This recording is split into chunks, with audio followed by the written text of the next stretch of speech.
मुझे बताएं, ये जो कल हमारे तमाम तर सियासतदान मिलकर बैठ गए हैं, ये how do you see it, कि आपको लगता है कि हाँ ये बेहतर था, या फिर इनमें से किसी के पास भी कोई और ऑप्शन नहीं थी? मैं कैसे देखता हूँ इसको, मैं तो अजीब ही तरह से देख रहा हूँ इसको। इतने सारे लोग इकट्ठे बैठ के क्या हुकूमत चलाएंगे जिसमें एक दूसरे पर ट्रस्ट ही नहीं है, एक दूसरे के साथ सपोर्ट ही नहीं है। ये हम पीडीएम की पहली हुकूमत देख चुके हैं पिछले 14 माह में, और उसने जो कुछ किया है, जिस तरह की परफॉर्मेंस थी, जिस तरह की गवर्नेंस थी, जो कुछ इल्जामात थे उन पे, उसके बाद मैं तो एक्सपेक्ट नहीं कर सकता। और ख़ास तौर पे जब पीपल्स पार्टी ने ये कह दिया कि वो कैबिनेट में नहीं बैठेगी, वो सिर्फ ओहदे बड़े लेगी, पक्की नौकरियां लेगी, कच्ची नौकरियां मुस्लिम लीग नून के लिए रहेंगी। तो इस तरह के स्प्लिट मैंडेट में जब सबसे बड़ी सियासी जमात जो है पीटीआई, जिसके नंबर ज़्यादा हैं कौमी असम्बली में, वो बाहर बैठेगी और माइनॉरिटी की कोalition गवर्नमेंट बनेगी, तो उसका अंजाम कोई मुझे तो अच्छा नहीं नज़र आ रहा। और फिर लेकिन जाहिर है अब सियासत है, सियासत में ये तो होना है, और इसमें जो प्लेयर पीछे बैठे नज़र नहीं आ रहे, उन्होंने जो कुछ इस मुल्क को तोहफा दिया है, उसका पहला नतीजा तो अली अमीन गंडापुर की शक्ल में निकल आया है, जो आपने कहा है। और मैं इस बात पे जो आयरनी आपने पेंट की है कि खैबर पख्तूनख्वा के अवाम ने सबसे ज़्यादा रेजिलियंस शो की है और उनको इनाम में ये मिला है, तो पाकिस्तान के अवाम को ऐसा ही इनाम मिलता है जब वो रेजिलियंस शो करते हैं। मसला ये है कि पाकिस्तान के अवाम सारे के सारे कहीं जा भी नहीं सकते ये मुल्क छोड़ के। लेकिन अब साथ बात है, जो रेजिलियंस पे जो तोहफा भी मिला है ना, वो पाकिस्तान के अवाम ने जिस शख्स के लिए रेजिलियंस शो की ना, उसी शख्स ने तोहफा दिया, ये किसी और ने तोहफा नहीं दिया उनको। तो इसी से साबित होता है ना कि अवाम के ख्वाबों को बेचा जाता है, यहाँ अवाम को बेवकूफ़ बनाया जाता है। अवाम को people are taken for a right, उनके साथ कोई भी मुखलिस नहीं है। यही अवाम को समझना पड़ेगा कि खाली नारे, खोखले नारे और खोखले वादे और बातें आप जितनी मर्जी करवा लें, लेकिन जब हलवा बटने की बारी आती है तो लाइन में सबसे आगे वही लगे होते हैं जो 2 नंबर होते हैं। इससे बेहतर क्या खैबर पख्तूनख्वा में पूरे में कोई इससे बेहतर शख्स नहीं मिला था इमरान खान साहब को, या उनके मेंबरान असम्बली में कोई और ऐसा शख्स नहीं था जिसको पब्लिक फाइनेंस का इल्म हो, जिसको एजुकेशन सेक्टर का इल्म हो, जिसको हेल्थ सेक्टर का इल्म हो, जिसको करप्शन के खिलाफ जो बात करता हो, ये समझ हो। ये सारे नारे खान साहब के थे, तो उन नारों की तकमील, उन ख्वाबों को पाया ताबीर है, अगर वो ताबीर अली अमीन गंडापुर की शक्ल में है तो कितनी भयानक ताबीर है। ये सूबाई एक छोटे सूबे के लेवल पे ये मामला था, आप सोच लें कि जब वफाक के लेवल पे उनके पास इक़्तिदार अगर आया तो फिर क्या हाल होगा, और जो पहले हम देख चुके हैं। अफसोस तो ये है कि जिनकी आपने बात की, कल रात को सारे इकट्ठे बैठे थे, इन लोगों को अप्रैल 2022 में ये सब कुछ नजर आ रहा था कि पीटीआई की मकबूलियत नीचे जा चुकी थी, लेकिन इसके बावजूद उन्होंने उसको दोबारा जिंदा किया और अपने सामने पहले से बड़ा जिन बना के खड़ा कर लिया है। और अब वो कभी इधर भागते हैं, कभी उधर भागते हैं। और उसमें जो मेन प्लेयर था नवाज शरीफ, उसको जिस तरह मक्खन में से बाल की तरह निकाला है सबने। इसमें एस्टेब्लिशमेंट भी शामिल है, इसमें पीडीएम के लोग भी शामिल हैं, इसमें नून लीग खुद भी शामिल है, उसके बहुत सारे लीडर शामिल हैं। नून लीग खुद कैसे शामिल हो सकती है? वो तो बार बार कह रहे थे कि चौथी बार मियां मोहम्मद नवाज शरीफ वज़ीर आज़म बनने जा रहे हैं, लेकिन कल पे तो हमने देखा कि सारी सिचुएशन ही चेंज हो गई है। जितना ये तो खुद ही आपने जवाब दे दिया ना सवाल का, कि कह तो बार बार रहे थे, किया क्या? और जो कह रहे थे बार बार, जितना बार बार कहा जा रहा था, उसी से शक पड़ता था कि इतना खुलूस तो नवाज शरीफ तो खुद नवाज शरीफ से शायद दिखा नहीं पा रहा जितना उसकी पार्टी दिखा रही है। जितने इश्तिहार चलाए जा रहे थे, जितना उनका नाम इस्तेमाल किया जा रहा था, वो सब वोटर्स को अट्रैक्ट करने के लिए था। वोटर्स को इन्होंने भी बेवकूफ़ बनाया, इमरान खान ने भी बेवकूफ़ बनाया। बस वोटर्स बेवकूफ़ बनने के लिए होता है, अवाम बेवकूफ़ बनने के लिए होता है। इमरान खान ने भी ख्वाब दिखा के अली अमीन गंडापुर पेश किया, मुस्लिम लीग नून ने भी नवाज शरीफ दिखा के शहबाज शरीफ पेश किया। अल्लाह खैर। बिल्कुल जी, मतलब मैं भी ये सोची थी, मतलब अली मोहम्मद खान साहब भी और बहुत सारे ऐसे देखने के लॉयलिस्ट मौजूद थे खैबर पख्तूनख्वा के। कुछ पढ़े लिखे लोग भी थे जिनको वो वज़ीर आला जो है एज अ वज़ीर आला नामज़द कर सकते थे, लेकिन वैसा नहीं हुआ। अच्छा, ये मुझे बताइए, जो एक दिन में पूरी सिचुएशन चेंज हुई है, हमने देखा बिलावल भुट्टो ज़रदारी साहब ने कहा कि जी हम फेडरल हुकूमत का पार्ट नहीं बनेंगे, ना ये मिनिस्ट्रीज़ बनेंगे। और रात हमने देखा कि 9:30 बजे के बाद ये तमाम तो पोलिटिकल पार्टीज़ बैठी हुई थी, जरदारी साहब बैठे हुए थे, उन्होंने कहा कि जी हम मिलकर हुकूमत बनाएंगे और सवाए पीएमशिप के, सब कुछ ही तो मांग लिया, मतलब उन्होंने कहा चेयरमैन सेनेट भी उनका हो और जो स्पीकर कौमी असेंबली भी उनका हो, सदर भी उनका हो, चारों सूबों के गवर्नर्स भी उनके, तो पीछे रह क्या गया, वो पीएमशिप भी मांग लेते। तो आप अभी देखते जाएं, हो सकता है ये सारे ओहदे लेके, पक्के ओहदे लेके कुछ महीनों बाद वो पीएमशिप भी मांग लें, वो कहें आपकी हुकूमत चलने तब देंगे जब हम पीएम हमारा होगा। यू नेवर नो ये चीजें कब बदलती हैं और कितनी जल्दी बदलती हैं, वो तो आपने देख ही लिया। तो जब पीपल्स पार्टी के पास सदारत भी होगी, स्पीकरशिप भी होगी, सेनेट चेयरमैन भी होगा, गवर्नर भी होंगे, उस वक्त वो डे टू डे बेसिस पे वो तो हुकूमत को ब्लैकमेल कर रहे होंगे। तो ब्लैकमेलिंग में किसी दिन कह देंगे कि वज़ीर-ए-आज़म हमारा बनाएं, और अगर मुस्लिम लीग नहीं मानेगी तो वो पीटीआई के साथ मिलकर भी अपना वज़ीर-ए-आज़म बनवा सकते हैं। ये कोई मुश्किल काम तो नहीं होगा उनके लिए, वो करें ना करें अलग बात है, लेकिन जब वो तमाम बड़े ओहदे ले लेंगे तो उसके बाद किसी भी दिन वो मुस्लिम लीग नून को कह सकेंगे कि हम आपके साथ नहीं हैं, अगर आप हमारा वज़ीर-ए-आज़म नहीं बनाते, तो या फिर वो पीटीआई के साथ मिल जाएंगे। अच्छा, दिस इज द रीजन। कल हमने देखा भी कि जब ये प्रेस कॉन्फ्रेंस हुई, मुश्तरका प्रेस कॉन्फ्रेंस, शहबाज शरीफ साहब वो इतने खुश दिखाई नहीं दे रहे थे जितने जरदारी साहब जो है वो खुश दिखाई दे रहे थे। अच्छा असलम भाई, स्पेसिफिकली आप तो कराची की पॉलिटिक्स को जानते भी हैं, इतना ईजी हो कि देखिए एक तरफ उनके इत्तेहादी हैं एमक्यूएम पाकिस्तान वाले, दूसरी तरफ इनके दोबारा से जो रोमांस बढ़ने लगा है इनका पाकिस्तान पीपल्स पार्टी के साथ। पीपल्स पार्टी को खुश करने के लिए ये एमक्यूएम पाकिस्तान को नाराज करेगी उनका गवर्नर हटा के और पीपल्स पार्टी का गवर्नर ला के। ये बड़ी मुश्किल में डाल दिया है। और कल अफसार आलम साहब ने एक बड़ा अच्छा तबसरा किया था कि बिलावल भुट्टो साहब ने सारी पक्की नौकरियां मांग ली हैं, जो पक्की मुलाजमतों पर पक्की मुलाजमतों पर उन्होंने अप्लाई कर दिया है, और जो कच्ची मुलाजमतें वो उन्होंने पीएम को दे दी हैं। वज़ीर आज़म बनने की ख्वाहिश थी, आप देखें पूरी कैंपेन, अभी आपने कैंपेन का भी जिक्र किया, बिलावल भुट्टो की कैंपेन पीटीआई के खिलाफ तो नहीं थी, वो तो 1 पॉइंट एजेंडा अगर हम देखें तो वो थी मुस्लिम लीग नून के खिलाफ। तो लेकिन वो वज़ीर आज़म नहीं बन सके। वो पंजाबी में एक मारा ना, ऐं जीते फिर ऐं सही, तो वो वज़ीर आज़म नहीं बन सके तो उन्होंने सदर, चेयरमैन सेनेट, गवर्नर मांग लिए। ये भी कर रही है। अच्छा, नून लीग को नाराज करने की पोजीशन में फेडरल गवर्नमेंट नहीं है। ऐसा नहीं है कि चूंकि 17 सीटें अगर देखें और मखसूस मिला के ये 20 से ज्यादा हो जाएंगी, तो वो एक बड़े इत्तेहादी को मनाने के लिए एक दूसरे बड़े इत्तेहादी को नाराज करना ये मुस्लिम लीग नून के लिए बड़ा मुश्किल होगा। इसीलिए कल वो परेशानी जो है वो आया थी। और लेकिन आपने एक बात की कि इसके अलावा ऑप्शन क्या था इनके पास। बिलावल साहब ने भी कल क्या कि फिर हम दोबारा इंतखाबात में जाएं। हाँ, ये री-इलेक्शन के, चूंकि देखें कुछ जमातें तो री-इलेक्शन का मुतालबा कर रही है। अगर हम जीडीए की बात करें, जमात इस्लामी की बात करें, तो उन्होंने तो उसको टोटली मुस्तरद कर दिया इलेक्शन को, और कल मुतालबा भी कर दिया कि री-इलेक्शन कराएं। एहतजाज भी हो रहे हैं। सिंध हाई कोर्ट में इन्होंने जो अपीलें भी दायर की थी 50 से ज्यादा, जो कि अच्छा, मैं वो जैसे भी अफसार साहब भी बात कर रहे थे ना कि मतलब वोटर को तो आपने पागल बनाया हुआ, तो जो अवाम का मैंडेट है, मतलब जिसने नून लीग के खिलाफ पाकिस्तान पीपल्स पार्टी को वोट दिया, तो पाकिस्तान पीपल्स पार्टी उन्हीं के साथ जाके बैठ जाती है और एक नहीं पता नहीं कितनी स्ट्रॉन्ग सीटें वो मांग लेती। तो अवाम के मैंडेट की तो धज्जियां उड़ी हुई हैं, ये बंदरबार जा रही है आराम से। ये है वो बात हुई थी, लिविंग माय बेस्ट लाइफ वाली चीज हो रही है पीपल्स पार्टी के लिए। वो सिक्वल होते थे फिल्मों में ना, पार्ट 1 पार्ट 2।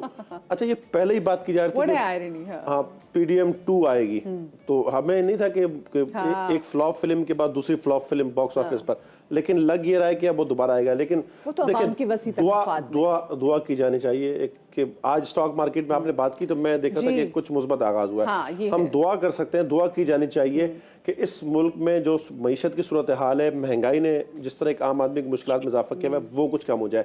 सिंध की अगर हम बात करें, वहां पर सिंध में देखें इस वक्त तो पीपल्स पार्टी बहुत आराम से चौथी बार हुकूमत बनाने जा रही है, उसको कोई प्रॉब्लम नहीं है।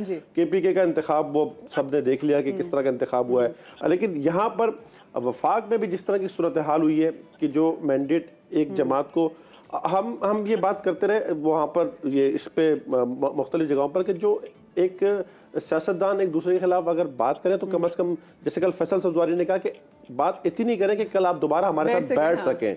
ये हमेशा एक होता है कि ये न जाने क्यों ये समझ में नहीं आता कि हम बचपन से सुनते आ रहे हैं कि there is no permanent enemy in politics, तो पता नहीं इन सियासतदानों को समझ क्यों नहीं आती। अच्छा, मैं स्पेसिफिकली देख रही थी कि देखिए जी, जितने भी 9 मई के लोग थे जो कसूर जिनका था, उनमें उनको तो सजाएं मिल गई हैं, लेकिन एक और बड़ा कैरेक्टर वही अली अमीन गंडापुर साहब का, वो जब हम सामने देखते हैं तो यहाँ पे भी लोग जरा अफसार साहब कंफ्यूज हो गए हैं कि ये क्या सिचुएशन है भाई।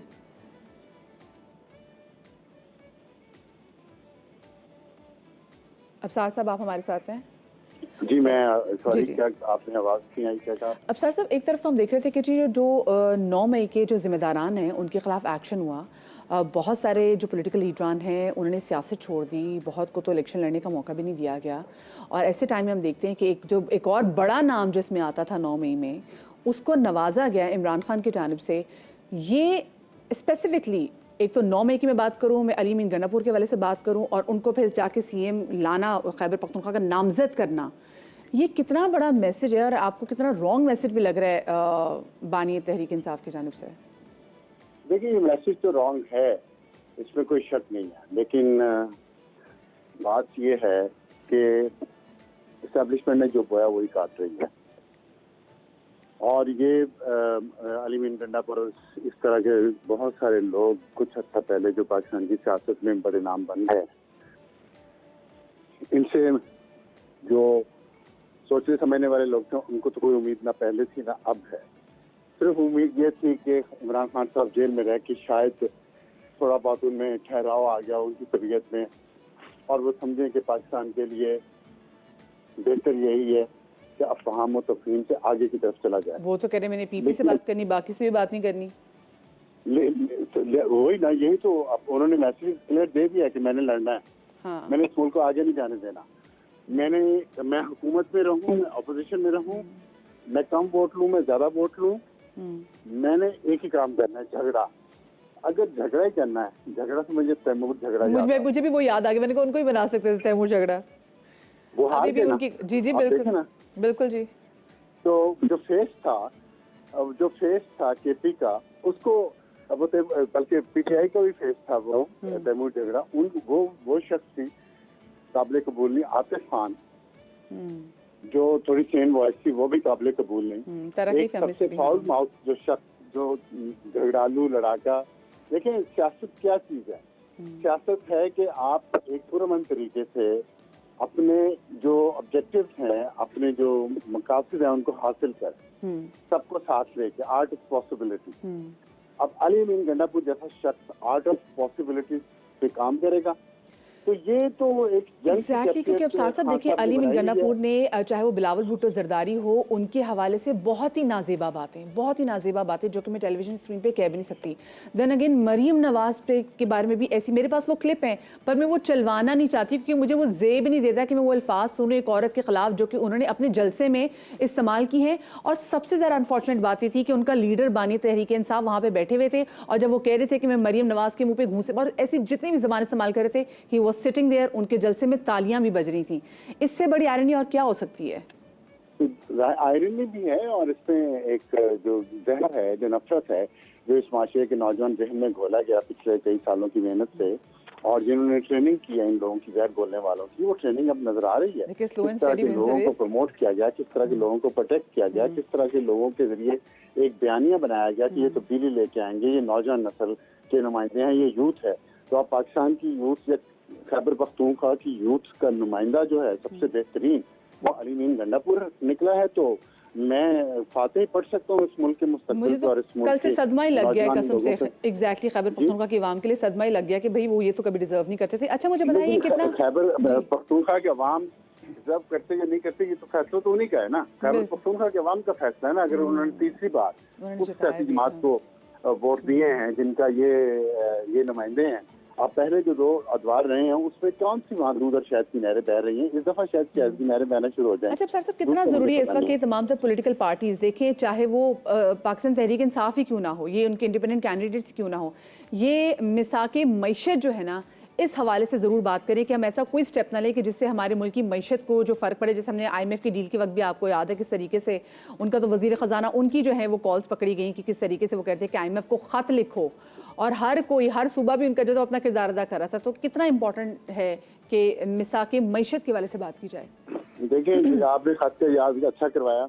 तैमूर झगड़ा की हम बात कर रहे थे कि वो बेहतर फेस है, वो ये उनकी हरकतें थी। झगड़ा जैसा शख्स खत लिख के एक इंटरनेशनल ऑर्गेनाइजेशन को, IMF को, ये कह सकता है कि पाकिस्तान को आप पैसे ना दें ताकि पाकिस्तान डिफॉल्ट की तरफ चला जाए, तो सोचे कि अली मीन गंडापुर, जिसके बारे में कोई बंदा भी को मुस्बत बात नहीं कर रहा, वो जब वजीर आला होगा सुबह खैबर पख्तूनख्वा का, तो फिर वफाक के साथ कैसा ताल्लुक बनेगा? वफाक के साथ आप देखें पंजाब सूबे के साथ उनके कैसे ताल्लुकात होंगे, वहाँ पे जो आप देखें मरियम नवाज होंगी वजीर आला और दूसरी तरफ वो वजीर आला होंगे। अच्छा मुझे असलम भाई मुझे बताएं, सिंध में तो मैं समझ में आ रहा है ऑफ कोर्स जो वजीर आला पाकिस्तान पीपल्स पार्टी को होने जा रहा है, बलूचिस्तान में आप किसको एक्सपेक्ट करें? क्योंकि बात ये भी हो रही थी कि पाकिस्तान पीपल्स पार्टी चाहती है वहाँ पे भी उनका वजीर देखिए है काम हो रहा है ना, कल वजीर आला कोई कहीं छोड़ेंगे भी, दो सूबे वो पूरी कोशिश कर रहे हैं। सीएम शिप पंजाब की और पीएम शिप के अलावा सब चीजें तो मांग ली और कोशिश कर रहे हैं। देखिए अब ये लगता यही है कि जो एक बड़ी डील होगी वफाक में सब नून लीग को सपोर्ट करने के, उसमें ये भी मुतालबा होगा कि बाकी ये जो पॉलिटिकल पार्टी से बैठ के पॉपकॉर्न खाएंगी लग तो यही रहा है। देखिए कोशिश उनकी यही है और असल में पूरी एक तवक्को जिसे कहते हैं ना कि उम्मीद और जो कैंपेन चलाई गई थी वो ये चलाई गई थी कि बिलावल भुट्टो वज़ीर आज़म है। कल फिर उन्होंने एतराफ़ किया कि वो मैंडेट हमें नहीं मिला, इसलिए हम उससे उम्मीदवार नहीं है, लेकिन उन्होंने ओहदे सारे अहम मांग लिए। बड़ी ज़बरदस्त कल बात वो अफसार साहब की मैं सुन रहा था तो मैंने कहा कि सारी पक्की सीटें अब देखें। और ये बात कल की अफसार साहब ने कि ये नून लीग भी कर सकती थी 8 फरवरी के बाद उसने, लेकिन उसने वो वक्त ज़ाया किया। अब ये काम बिलावल ने कर दिया। अब जाहिर कोई बार्गेनिंग की पोजीशन में नहीं है अब, लेकिन उस वक्त उसमें उन्होंने कह दिया कि सिंध में तो वो बहुत कंफर्टेबल है।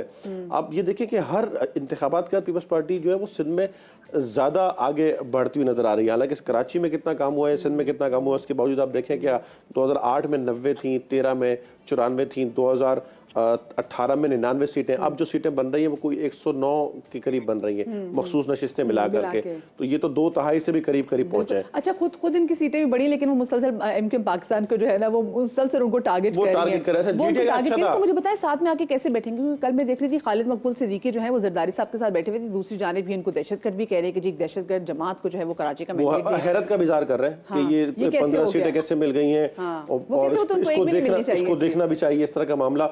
अब सदर का जब उम्मीदवार होंगे जरदारी साहब वोट मांगने के लिए फिर जाएंगे उनके पास, तो वही बात जो है ना कि इतनी इंतहा पर चले जाते हैं कि वापस आना फिर बड़ा, लेकिन वापस आ रहे हैं। वापस आना बिल्कुल ही मुश्किल नहीं होता। ये मेरे ख्याल में हम ये अगर कहें कि वापस आना मुश्किल होगा, मेरे ख्याल में वापस आना ज्यादा आसान होता है। आप देखें कि वो जो अब मैंने कल देखा है वो अब नहीं कहना चाहिए इस तरह के जो वो बिलावल साहब ने जिस तरह कहा वो मनाजरे की भी दावत दें, शेर के खिलाफ जिस तरह बातें की, पतली हालत हो गई है मियां बिल्ली बना दूंगा बिल्ली कैसी वैसे तो वो लेकिन नहीं कर रहे थे। अब बिलावल साहब देखें, लेकिन वो जो जारियाना इस जो था ना, मैं कहूंगा कि एग्रेसिव कैंपेन ने फायदा पहुंचाया पीपल्स पार्टी को। उनको पता चल गया था ना कि वो बानिए पीटीआई वो भी ऐसे करते थे, वो देखिए उसका फायदा तो बिलावल भुट्टो ने उठाया। अगर वो और कैंपेन भी देखे बिलावल भुट्टो ने चलाई है, मेंटालिटी ऑफ आवर पीपल कि हम लोग क्या चीजें सुनना चाह रहे हैं, ऐसे ही। लेकिन उसके बाद फिर जो आप बात करिए मैंडेट की धज्जियां, वो भी अगर आप पहले ही एक शाइस्तगी के साथ मामलात रखें तो शायद एक दूसरे से मिलने में कोई जल्दी से जेआई का मुस्तकबिल क्या है? जेआई का देखिए कोई इस वक्त कोई आगे नहीं नजर आ रहा। कमाल साहब ने तो उस दिन देखे अपने जलसे में भी कह दिया कि जो जमात इस्लामी की तो बिल्कुल हिस्से में ये लिखा हुआ है कि वो हर जुमे के बाद एहतजाज करें। वो अभी 16 फरवरी को एहतजाज कर रही है, लेकिन ये है कि वोट उसको पड़ा कराची में, बल्दियाती इंतखाबात के मुकाबले में वोट उसने ज्यादा लिए। चलिए वक्त मुख्तसर है। थैंक यू सो मच जी। असलम हमारे साथ मौजूद थे, अफसार साहब हमारे साथ मौजूद थे, आप दोनों का बहुत शुक्रिया।